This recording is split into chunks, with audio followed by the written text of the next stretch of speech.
Nicholas Tomory, 72. I live in Exeter. Yeah, I was born in England. My parents emigrated to New Zealand when I was 2. So I grew up and I was in New Zealand until I was 14. When my parents having separated, my mother returned to England with me. I had a brother who stayed in New Zealand to go to university. I came back to my mum. We spent some time in Australia. We spent some time in Europe, and then I went back to Australia when I was 18. My parents were post-war socialists, well, wartime socialists, in the classic mold. And I grew up in a family where we talked politics all the time. My mother was somewhat more radical than my father, and she was a sort of proto-feminist, and she remained a radical political thinker her whole life. So really, I would say that my father had, although he was an art historian, he actually despised the wealthy and the elites and privilege. So I just grew up with these attitudes.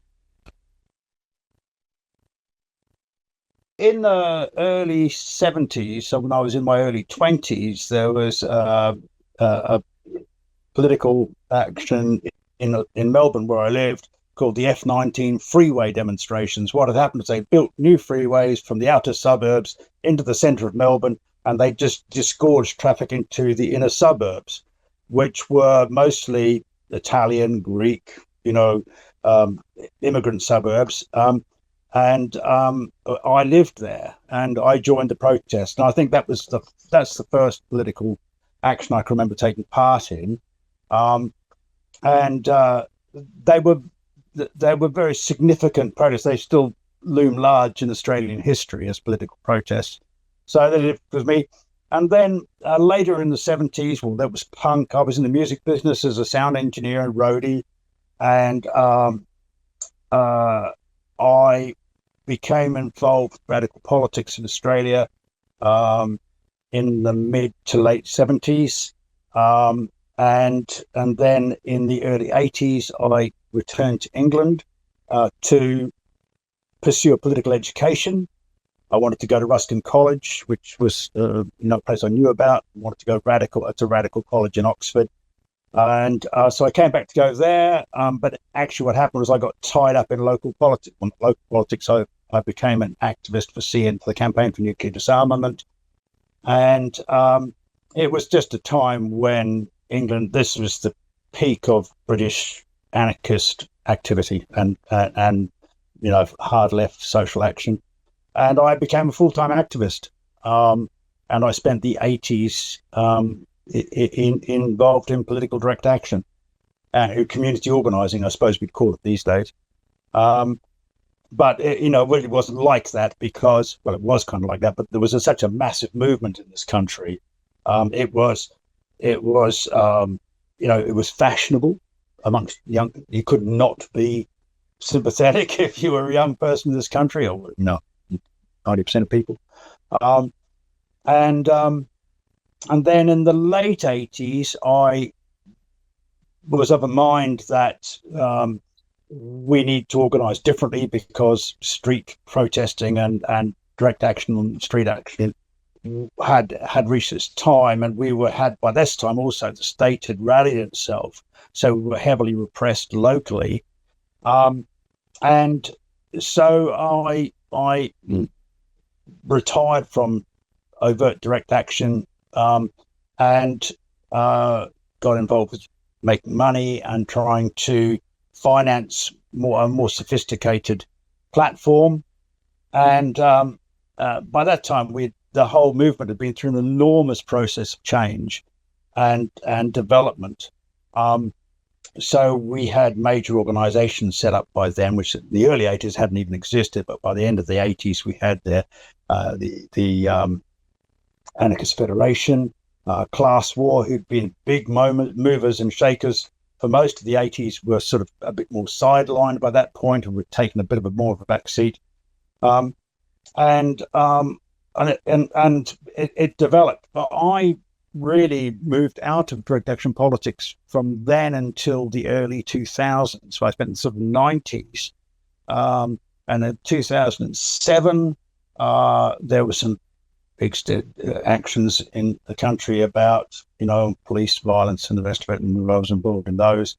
And then on and on. But in the 80s, I had been involved in basically every major piece of direct action that had taken place in this country. And, most places in London, go up to London for demonstrations all the time and something, and then locally organising this. So, but by the 2000s, all that had kind of moved on, and we were down to, occasional large-scale efforts about particular, so Broadwater Farm, killing of a black guy in Broadwater Farm sparked major demonstrations and rioting. So, you turned out for those events and then went back to do what you were doing. Then by 2010, 2012, I think it was, we became much better. We re-established ourselves locally in a much more positive way, and started the Claimants Union, the Universal Credit Claimants Union, which was a movement against the newly introduced social security, social welfare system in this country, and which was, a major reversal, a major change from what had existed before. And we organised and acted locally, and then we had the rise of the right started to have an impact on us, and then we found ourselves fighting the fash on occasions. Exeter is 50 miles from Plymouth, which is a major sort of right-wing heartland. It used to be a massive naval base. It's no longer, but it used to be the centre of naval activity in this country. So there was a long history of right-wing activism in Plymouth. So we spread ourselves there, and we were involved in anti-fascist action. Then I guess could say I then sort of took a back seat again. Younger people were being much more active, and I felt that and actually, you straight them down, there actually was a certain amount of sort of anti-older generation feeling in younger people who wanted to organise independently, and which was all fine, So I took a back seat again, really, and now I act in a sort of advisory role, I suppose. I do self-defense classes and train people for street action, and that's about it. But that's not necessarily going to stay that way. I actually have, although I'm 72, I have 2 young children, and they have taken the last 10 years, they're 8 and 10 years old, they've taken a lot of my time, and but as they get older, I'll be freer to return to more full-time activity. I've identified as an anarchist since 1983 or something. I mean, at first I didn't, and I didn't, adopt the uniform or anything. I didn't, mostly because I didn't know enough about anarchism. But I learned and researched and stuff. So yes, I started to identify as an anarchist, and I have done ever since. As much because I think it's good for everybody else to know there are anarchists out there, as much as I don't really necessarily feel the need. And actually, in more recent years, not that I've become less radical, but that I see more complexities than I used to. But partly because I think there are more complexities, and that anarchists are involved in, we're no longer really sort of outcasts on the street as we were in the early 80s. We now have a political place in lots of ways, to be said, although the movement is very quiet in this country at this time as such. I mean, there's plenty of people out there still, but I did degree in economics, and I think that I see myself much more really as a sort of as a contributor rather than any kind of. I don't. I guess because I'm not organising socially as I used to. Yeah, I guess it's reasonable to say that. But unless you're actively organising socially, then you can't obviously claim to be a street activist or a community activist. I don't regard myself. There you go. That's fair enough. I used to see myself as a community activist. I don't really anymore. I see myself as a contributor, but like I said, that can well change in the future. I might do more, community activism. But in terms of yes, I have a fairly conventional anarchist and worldview, and political position. Really, I don't. The things that I've become. Where I would identify myself amongst anarchists is that for me, things like indigenous politics are a big deal for me. I take it very seriously, and this one of my major areas of interest, really. And that, of course, it takes you away from a traditional mainstream anarchist position in some way, certainly a Eurocentric anarchist tradition, with whom I've been fighting for 40 years,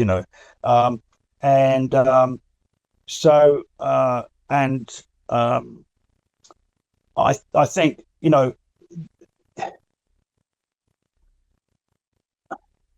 good example would be the no gods, no masters argument, which never was an anarchist saying in the first place, of course. It was a blanket saying, but it doesn't matter.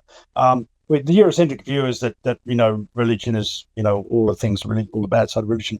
But of course, for indigenous people, it's not the same at all. And so I'd be an anarchist who would step outside the conventional Eurocentric view and position myself with indigenous people in any kind of argument like that. My faves would be people like David Graeber, Chomsky. I always have my doubts about Chomsky, and they exist. But Graeber, most of the time I'm okay with Graeber. But really, it's I've always been a soldier, really, rather than a politician in lots of ways, and so my affection, my connections really go to indigenous activism, and street activism, which of course we don't celebrate people by name that often. When I came back to England, as I said, I came back to go to university. That was my plan. But as I said, I got involved with local politics. Well, I used to spend every day in the library, and basically I had no. I'd been involved in Australia with some very radical political activists, and what concerned me was that when we talked about, violence against people, for instance, that I had no theoretical basis on which to justify that, or at least to explain it, or at least to frame it. So that was why I thought, look, I need to go back to England or back to Europe, and before I become involved in more serious direct action, I need to know what I'm talking about. So I came back here. I went to the library every day, and I read my way through the Exeter City Library, and basically kept on reading until I found people I liked.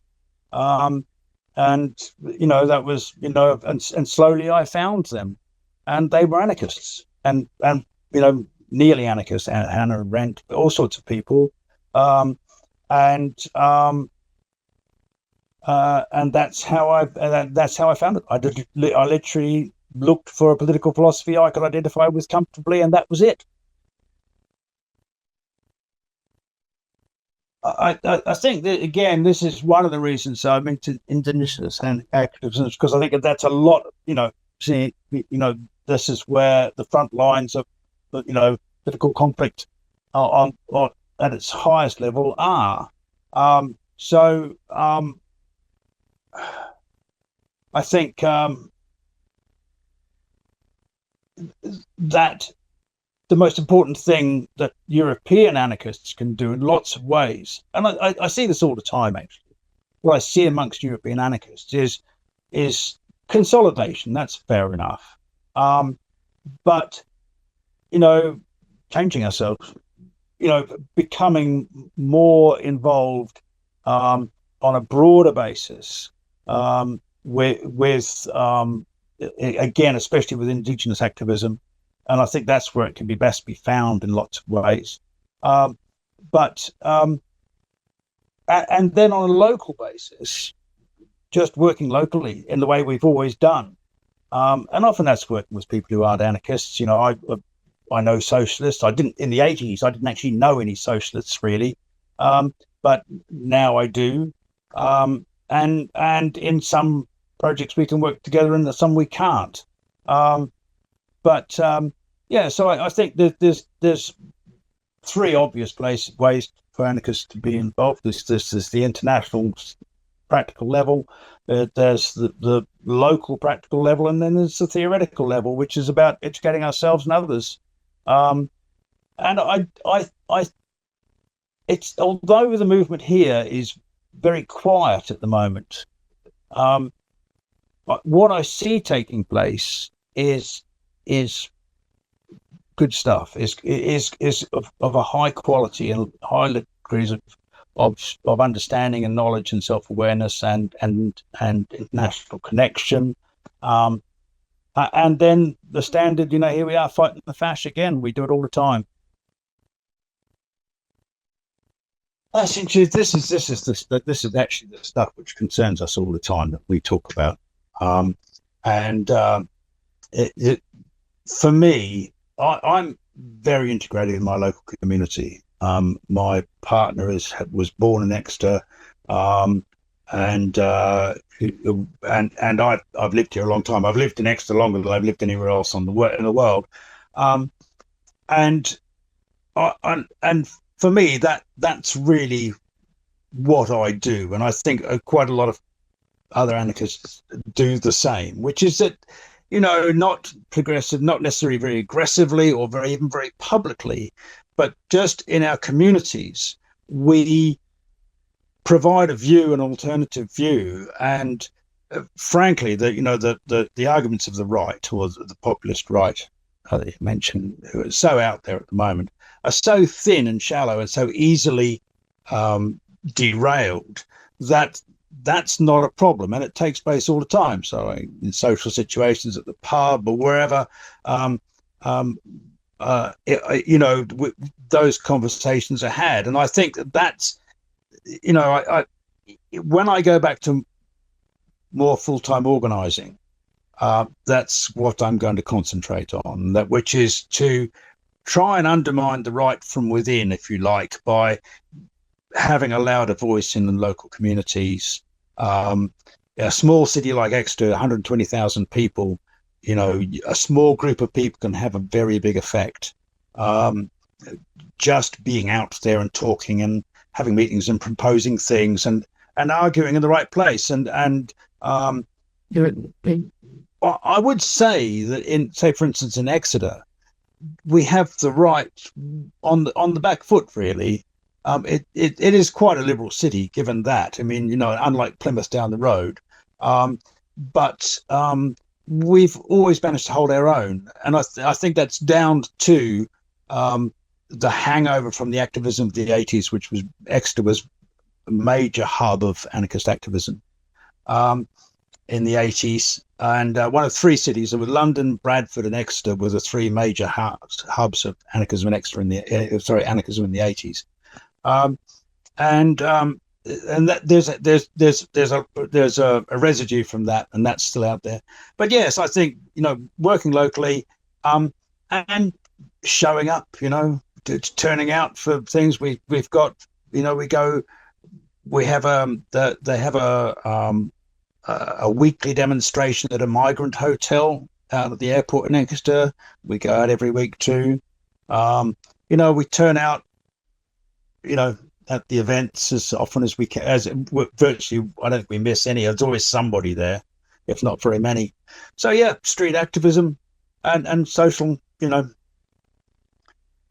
chatting.